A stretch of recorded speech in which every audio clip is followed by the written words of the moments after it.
ಯುದ್ಧ ಅಂದಮೇಲೆ ಅದೆಲ್ಲನೂ ಕೂಡ ಬೇರೆ ಬೇರೆ ಫ್ಯಾಕ್ಟ್ರಿಗಳನ್ನು ಇಂಪಾರ್ಟೆಂಟ್ ಆಗಿದೆ. ಅಲ್ಲಿನೂ ಕೂಡ ಮುಸಲ್ಮಾನರಲ್ಲಿ ದೊಡ್ಡ ಒಂದು ಆತಂಕ ಕ್ರಿಯೇಟ್ ಆಗಿದೆ.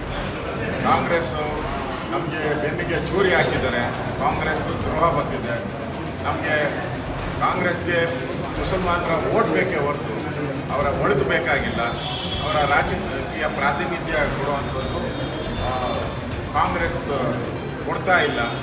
ಒಂದು ರೀತಿ ಮುಸಲ್ಮಾನರನ್ನ ಮಲತಾಯಿ ಧೋರಣೆಯನ್ನು ಕಾಂಗ್ರೆಸ್ ಮಾಡ್ತಾ ಇದೆ. ಗೆಲ್ಲಕ್ಕೆ ಮಾತ್ರ ನಾವು ಬೇಕು, ಅಧಿಕಾರ ಬಂದಾಗ ನಾವು ಬೇಡ ಅನ್ನೋದು ಭಾವನೆ ಮುಸಲ್ಮಾನರಲ್ಲಿ ಬಂದಿದೆ. ಅದರಿಂದ ಅವರು ಎಚ್ಚರಗೊಳ್ತಾ ಇದ್ದಾರೆ. ನರೇಂದ್ರ ಮೋದಿ ನಮ್ಮ ದೇಶದ ಪ್ರಧಾನಿ 3 ಬಾರಿ ಆಗಿದ್ದಾರೆ. ನಮಗೇನು ತೊಂದರೆ ಆಗಿದೆ? ಏನು ತೊಂದರೆ ಆಗಿಲ್ಲ. ಭಾಳ ಅನುಕೂಲಗಳ ಕೂಡ ಆಗಿದೆ. ಅದರಿಂದ ಕಾಂಗ್ರೆಸ್ ನಮ್ಮನ್ನು ಏನು ಬೆದರಿಕೆ ಬೊಂಬೆಯಾಗಿಟ್ಕೊಂಡಿದ್ರು ಅದು ಇವತ್ತು ದಾವಣಗೆರೆ ಚುನಾವಣೆಯಲ್ಲಿ ನಾವು ಗೆಲುವನ್ನು ಸಾಧಿಸ್ತೀವಿ. ಸಾಧಿಸ 100% ಮುಸಲ್ಮಾನರ ಎಚ್ಚರಿಕೆಯ ಒಂದು ಮಾತು ಕೂಡ ಈ ಚುನಾವಣೆಯಲ್ಲಿ ಆಗುತ್ತೆ. ಅದು ಕೂಡ ಒಳ್ಳೆಯದು. ದೇಶದ ದೃಷ್ಟಿಯಿಂದ, ರಾಜ್ಯದ ದೃಷ್ಟಿಯಿಂದ ಏನು ಬೆದರಿಕೆ ಬೊಂಬೆಯಾಗಿ ಯೂಸ್ ಮಾಡ್ತಾ ಇದ್ರು ಮುಸಲ್ಮಾನರನ್ನು, ಅದಕ್ಕೊಂದು ಅಂತ್ಯ ಆಡೋಕ್ಕಾಗ್ತದೆ. ಬಾಗಲಕೋಟೆ ಚುನಾವಣೆಗೆ ಸಂಬಂಧಪಟ್ಟಂತೆ ಕೊನೆಯ ಹಂತದಲ್ಲಿ ನಮಗಿರೋಂಥ ಮಾಹಿತಿ ಪ್ರಕಾರ ಎಲ್ಲರೂ ಹೊರಗಡೆ ಹೋದ್ಮೇಲೆ BJPಯ ಕಾರ್ಯಕರ್ತರು ನಾವು ಯಾರ್ಯಾರು ಜ್ಞಾನೋತ್ಸವ ಎಲ್ಲ ಬಂದ ಮೇಲೆ ಅಲ್ಲಿ ಕಾಂಗ್ರೆಸ್ ಅವರು ಅಧಿಕಾರದ ದುರ್ಬಳಕೆ ಮಾಡಿಕೊಂಡು ಅಲ್ಲಿನ ಕೆಲವು ಶಾಸಕರು ಹೊರಗಡೆಯಿಂದ ಹೋಗಿ ಅಲ್ಲಿ ಹಣ ಹಂಚಿರೋದು ನಾವು ದಾಖಲೆಗಳನ್ನು ಕಲೆಕ್ಟ್ ಮಾಡ್ತಾ ಇದ್ದೀವಿ. ಅದು ಕೂಡ ನನಗೆ ಬೆಳಗ್ಗೆ ಫೋನ್ ಬಂದಿದ್ದು.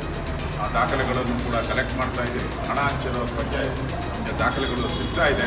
ಎಲ್ಲರೂ ಆಚೆ ಬಂದಮೇಲೆ ಅವ್ರು ಮಾತ್ರ ಒಳಗಡೆ ಇದ್ದು ರೆಸಾರ್ಟ್ಗಳಲ್ಲಿ ಹಣ ಹಂಚಿರೋದು ದಾಖಲೆಗಳು ಬರ್ತಾ ಇದೆ. ನೋಡೋಣ, ಅದು ಪ್ರಯತ್ನ ನಡೀತಾ ಇದೆ. ಆದರೆ ಅಲ್ಲಿ ಹಣದ ಪ್ರಭಾವ ಹೆಚ್ಚಿಗೆ ಕಂಡು ಬರ್ತಾ ಇದೆ ಕಾಂಗ್ರೆಸ್ ಪಾರ್ಟಿಯಿಂದ. DK ಶಿವಕುಮಾರ್ ಅವರು ಅಸ್ಸಾಂಗೆ ಹೋಗ್ತಾ ಇದ್ರು, ಈ ರೆಸಾರ್ಟ್ ರಾಜಕಾರಣ ಆಗುತ್ತೆ, ಕಾಂಗ್ರೆಸ್ ಶಾಸಕರನ್ನ ಸೆಳೆಯೋದಕ್ಕಂತ BJP ಮಾಡೋದು. ನಾನು ಕೇಳಿದೆ ನನ್ನ ಪತ್ರಿಕೆಯಲ್ಲಿ, DK ಶಿವಕುಮಾರ್ ಅವರು ಅಲ್ಲಿ ರೆಸಾರ್ಟ್ಗಳನ್ನು ಬುಕ್ ಮಾಡಿದ್ದಾರೆ. ಅಸ್ಸಾಮಲ್ಲಿ ಏನೋ ಒಂದು ಕಾಂಗ್ರೆಸ್ಗೆ ಏನೋ ಒಂದು ದೊಡ್ಡ ಗೆಲುವು ಬರ್ತಾ ಇದೆ ಅಂತ ನಾನು ಹೇಳ್ತಾ ಇದ್ದೀನಿ. DK ಶಿವಕುಮಾರ್ಗೆ ಇಲ್ಲೇ ಎಲ್ಲ ನಾವು ಬೆಂಗಳೂರಲ್ಲಿ ಒಂದು ರೆಸಾರ್ಟ್ ಮಾಡ್ಕೊಡೋದು ಒಳ್ಳೆಯದು. ಅಲ್ಲೋಗಿ ರೆಸಾರ್ಟ್ ಹೆಂಗೆ ಮಾಡೋಕ್ಕೆ ಹೋಗ್ತೀರಪ್ಪ? ಇಲ್ಲಿ ರೆಸಾರ್ಟ್ ಮಾಡ್ಕೊಳ್ಳಿ. ಇಲ್ಲಿ ನಿಮ್ಮ MLAಗಳೆಲ್ಲ ಕಿತ್ಕೊಂಡು ಹೋಗ್ತಾ ಇದ್ದಾರೆ. ಫ್ಲಡ್ ರೀತಿ ಡೆಲ್ಲಿಗೆ ಹೋಗ್ತಾ ಇದ್ದಾರೆ, ಹೋಗ್ತಾ ಇದ್ದಾರೆ. ಸಿದ್ದರಾಮಯ್ಯನವರೇ ರಿಟೈನ್ ಆಗಬೇಕು ಅಂತ. ಈಗ ಖರ್ಗೆ ಅವರು ಮತ್ತೆ ವಾಪಸ್ ಕರ್ನಾಟಕಕ್ಕೆ ಬರೋಕ್ಕೆ ರೆಡ್ ಕಾರ್ಪೆಟ್ ಹಾಕೊಂಡಿದ್ದಾರೆ. ಅವರೇ ಹಾಕ್ತಾ ಇದ್ದಾರೆ. ಕೆಲವರು ಅದಕ್ಕೆ ರೆಡ್ ಕಾರ್ಪೆಟ್ಗೆ ಸಪೋರ್ಟ್ ಮಾಡ್ತಾ ಇದ್ದಾರೆ.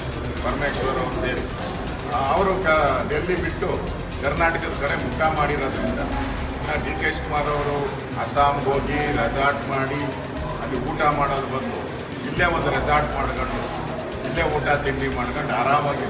ಯಾಕಂದರೆ ಅಲ್ಲಿ ಕಾಂಗ್ರೆಸ್ ಭಾಳ ಹೀನಾಯ ಸೋಲನ್ನು ಕಾಣ್ತಾ ಇದೆ. ಅಸ್ಸಾಮಲ್ಲಿ ಹೀನಾಯ ಸೋಲನ್ನು ಕಾಣ್ತಾ ಇದೆ ಈಗಿರೋ ಟ್ರೆಂಡ್ ಪ್ರಕಾರ. DK ಶಿವಕುಮಾರ್ ಅವರಿಗೆ 2ನೇ ಬಾರಿ ಲೆಕ್ಕಾಚಾರ ಬಂದಿರೋದು. ಹಿಂದೆ ಗೋವಾಗೂ ಕೂಡ ಅವರು ಗೋವಾಗೆ ಹೋದಾಗೂ ಎಡು ಬಿದ್ದಿದ್ದಾರೆ, ಅಸ್ಸಾಂಗೆ ಹೋದಾಗೂ ಎಡು ಬಿದ್ದಿದ್ದಾರೆ. ಕಾಂಗ್ರೆಸ್ ಪಾರ್ಟಿ ತಮಿಳುನಾಡಿಗೂ ಹೋಗಿದ್ರು.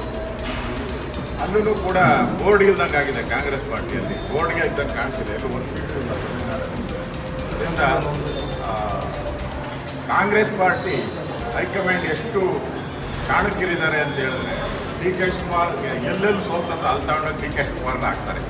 ಜಮೀರ್ನ ಎಲ್ಲೆಲ್ಲಿ ಗೆಲ್ಬೇಕೋ ಜಮೀರ್ ತಗೊಂಡೋಗಿ ಅಲ್ಲಾಗ್ತಾ ಇದೆ. ಒಟ್ಟಾಗೆ DK ಶಿವಕುಮಾರ್ಗೆ ತುಳಿಯೋಕೆ ಏನೇನು ಬೇಕೋ ಅಲ್ಲಿ ಕಾಂಗ್ರೆಸ್ ಪಾರ್ಟಿಯನ್ನು ಮಾಡ್ತಾ ಇದೆ. ಅದನ್ನು ಅರ್ಥ ಮಾಡ್ಕೋಬೇಕು. ಅದಕ್ಕೆ DK ಶಿವಕುಮಾರ್ ಆದಷ್ಟು ಬೇಗ ಈ ಮನೆಯೊಂದು 3 ಬಾಗಿಲಾಗಿದೆ. ಈಗ 3 ಮುಖ್ಯಮಂತ್ರಿಗಳಾಗೋಗಿದ್ದಾರೆ. ಅದರಲ್ಲಿ ಆ ಬಾಗಿಲಿನಿಂದ ಹೊರಬರಕ್ಕೆ ಫಸ್ಟ್ ಪ್ರಯತ್ನ ಮಾಡಲಿ. ಅಸ್ಸಾಂಗೆ ಹೋಗೋ ಅವಶ್ಯಕತೆ ಇಲ್ಲ. ಹೋಗಿ ಸುಮ್ಮನೆ ಟಿಕೆಟ್ ವೇಸ್ಟು, ಅಲ್ಲಿ ರೆಸಾರ್ಟ್ ಬುಕ್ ಮಾಡಿದ್ರೆ ಹೋಟ್ಲು ವೇಸ್ಟು. ಅದಕ್ಕೋಸ್ಕರ ಇಲ್ಲೇ ಆರಾಮಾಗಿರೋದು ಒಳ್ಳೆಯದು ಅಂತ.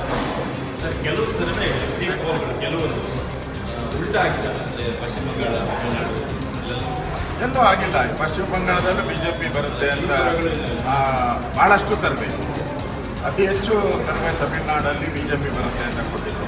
ಅಸ್ಸಾಮಲ್ಲಂತೂ ಒಂದು ಸೈಡ್ ಎಲ್ಲರೂ ಕೂಡ ಅಸ್ಸಾಮಲ್ಲಿ BJP ಗೆಲ್ಲುತ್ತೆ ಅಂತ ಕೊಟ್ಟಿದ್ರು. ಪುದುಚೇರಿನೂ ಕೂಡ ಯಾರು BJP ಗೆಲ್ಲುತ್ತೆ ಅಂತ ಕೊಟ್ಟಿದ್ರು. ಆದರೆ ತಮಿಳುನಾಡದು ಮಾತ್ರ ವಿಚಿತ್ರವಾಗಿ ಒಂದು ಸಮೀಕ್ಷೆಗಳು ಕೊಟ್ಟಿದ್ರು.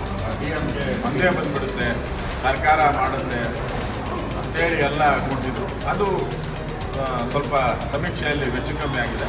ಉಳಿದಂತೆ ಸಮೀಕ್ಷೆಗಳು ಆಲ್ಮೋಸ್ಟ್ ಆಲ್ ನಿಜ ಆಗಿರೋದು ಕಂಡು ಬರ್ತದೆ. ಲಾಸ್ಟ್ ವಿಷಯ, ಬಾಗಲಕೋಟೆಯಲ್ಲಿ ಬಿಜೆಪಿಗೆ ಹಿನ್ನಡೆ ಯಾಕೆ? ಹಿನ್ನಡೆ ಇದು ಬೈ ಎಲೆಕ್ಷನ್ನು, ಕಾಂಗ್ರೆಸ್ ಹಣದ ಹೊಳೆ ಹರಿಸಿದ್ದಾರೆ. ನಾನು ಹೇಳ್ತೇನೆ, ಚುನಾವಣೆ ವೋಟಿಂಗ್ ಆಗಕ್ಕೆ ಮುಂಚೆನೇ ಅಲ್ಲಿ ರೌಡಿಸಮ್ ಮಾಡೋವಂಥದ್ದು, ಹಣ ಹಂಚೋದು, ಇದು ಅದೇ ಅಂತ ಅದಕ್ಕೆ ದಾಖಲೆಗಳನ್ನು ಕಲೆಕ್ಟ್ ಮಾಡ್ತಾ ಇದ್ದೀವಿ. ನೋಡೋಣ.